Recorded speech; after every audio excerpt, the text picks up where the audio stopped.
మనకు ఒక పెద్ద కష్టం వచ్చినప్పుడు కానీ, లేదు ఏదైనా ఒక కుటుంబ సభ్యులను కోల్పోయినప్పుడు కానీ, లేదా ఆప్తులను కోల్పోయినప్పుడు కానీ, ఒక మనిషి సర్వస్వం కోల్పోయినప్పుడు పూర్తిగా డిప్రెషన్‌లోకి వెళ్ళిపోతారు. అలాంటప్పుడు మనుషుల సపోర్ట్ అనేది, మోరల్ సపోర్ట్ అనేది చాలా అవసరం. నేను ఒప్పుకుంటాను. కానీ అలాంటి టైంలోనే నువ్వు స్ట్రాంగ్‌గా ఉండాలి. లేదు ఎదుటి మనుషుల జాలి కోసం జోలె పట్టావనుకో, నీ జీవితం అంతా అలాగే ఉంటుంది. ఏదైతే నువ్వు మనసులో బాధగా ఉన్నప్పుడు నీ మనసులోని భావాలను, నీ బాధని ఎదుటి మనిషితో పంచుకుంటే తగ్గుతుంది అని అనుకుంటావు. కానీ అది చాలా తప్పు. ముఖ్యంగా నీ బంధువుల విషయంలో చాలా జాగ్రత్తగా ఉండండి.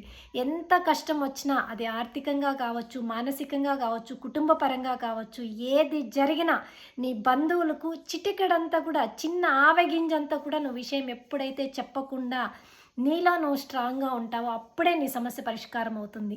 లేదు పంచుకుంటే తగ్గుతుంది అని అనుకుంటారు కదా! అది చాలా తప్పు.